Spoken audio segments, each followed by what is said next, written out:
এই রেসিপিটা বানাতে আমরা কম বেশি সবাই জানি আর প্রায়ই বানিয়ে থাকি। তবে আমার মনে হয় এটা যেন একটু ট্রিকি রেসিপি। আমি যেভাবে রেসিপিটা তৈরি করেছি সেটাই আপনাদের সাথে শেয়ার করছি। তো এখানে একটা পাকা তাল নিয়ে নিয়েছি। আমি যতটুকু বুঝি তালটা ভালো হবে যদি গায়ের কালারটা না খুবই ব্রাউন টাইপের কালো হয়, মানে হালকা থাকলে অনেক সময় পাকাটা হয় না বা ভেতরের শাঁসটা মিষ্টি থাকে না। তো আমি তালটাকে ভালো করে প্রথমে ধুয়ে খোসাটাকে ছাড়িয়ে এভাবে যে গ্রেটার থাকে, বড় গ্রেটার, তার সাহায্যে আমি গ্রেট করে পাল্পটাকে আলাদা করে নেব। আমি এখানে গ্রেট করে তালের পাল্পটাকে আলাদা করেছি। আপনারা আপনাদের পছন্দ অনুযায়ী প্রসেসে এই কাজটাকে করে নিতে পারেন। তো এই পাল্পটা এখানে রেডি হয়ে গেছে। এবারে এখানে একটা মিক্সিং জার নিয়ে নিয়েছি, অ্যাড করে দিচ্ছি 1/2 কাপ মতো চিনি আর 2 টেবিল চামচ সুজি। এটার একটা পাউডার ফর্ম তৈরি করে নেব। চিনিটা গুঁড়ো না করে এমনিও দেওয়া যেতে পারে, সেক্ষেত্রে একটু ভিজিয়ে রাখতে হবে, সময় লাগবে চিনিটা গলতে।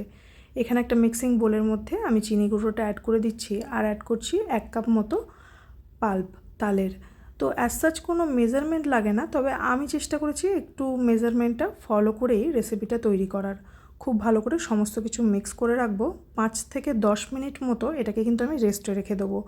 তারপরে এর মধ্যে অ্যাড করে দিচ্ছি 1 কাপ মতো ময়দা আর অ্যাড করব 1 টেবিল চামচ মতো চালের গুঁড়ো। চালের গুঁড়ো আরও চাইলে বেশি দিতে পারেন, তবে আমার মনে হয় বেশি দিলে খুব শক্ত হয়ে যেতে পারে, তাই আমি অল্পই অ্যাড করেছি। আর 2 টেবিল চামচ মতো নারকেল কোড়া, ফ্রেশ নারকেলটাই আমি এখানে অ্যাড করেছি।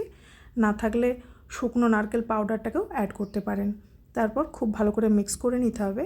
এবার একটু ধৈর্য নিয়ে এটাকে ফেটাতে হবে 10 থেকে 15 মিনিট মতো। এটাই কিন্তু একটা বড় আর ইম্পর্ট্যান্ট কাজ, যেটা একটু সময় নিয়ে ধৈর্যের সাথে করতে হবে। তারপর খুব ভালো করে মিক্স করে নেব। এখানে কিন্তু কোনো রকম জলের ব্যবহার করব না। এই তালের যে পাল্প আছে তার সাথেই সমস্ত কিছু খুব ভালো করে মিক্স করে নিতে হবে। ব্যাটারটা ফ্লাপি ব্যাটার হবে আর খুব ভালো করে মিক্স করে নিলে ঠিক এরকমটা দাঁড়াবে। এবারে বেশ খানিকটা তেল আমি গরম করে নিয়েছি। সর্ষের তেলে ভাজলে কিন্তু বেশি ভালো লাগে তালের বড়া, তবে আজকে আমি রিফাইন তেল গরম করে বড়াগুলোকে ভাজতে দিয়ে দেবো। ছোট বড় যেরকম সাইজ আপনাদের পছন্দ সেভাবে এগুলোকে ভেজে নিলেই হয়ে যাবে। গ্যাসের ফ্লেমটা একেবারে হাই রাখা যাবে না, আবার খুব লোতে রাখলেও সমস্যা। মিডিয়াম ফ্লেমে একটু সময় নিয়ে উল্টে পাল্টে ভেজে নিতে হবে। চিনির বদলে আপনারা চাইলে গুড়ও ব্যবহার করতে পারেন।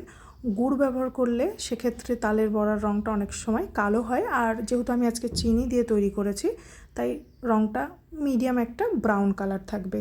তো এইরকম কালার আসা অবধি খুব ভালো করে একটু সময় নিয়ে ভেজে নিতে হবে। তালের বড়াটা ভাজতে একটু সময়ও লাগে। তো এই পর্যায়ে দেখুন ভালো মতো ভাজা হয়ে গেছে। আর হ্যাঁ, চিনি আর গুড় যদি মনে করেন দুটোই ইউজ করবেন, সেটাও হাফ হাফ ইউজ করতে পারেন। আর হ্যাঁ, বড়াটা তৈরি করার আগে আরও 10 থেকে 15 মিনিট কিন্তু রেস্টে রাখতে হবে। তারপর গরম গরম বড়াগুলো ভেজে নিলেই রেডি। জন্মাষ্টমীর শুভেচ্ছা সবাইকে, ভালো থাকবেন।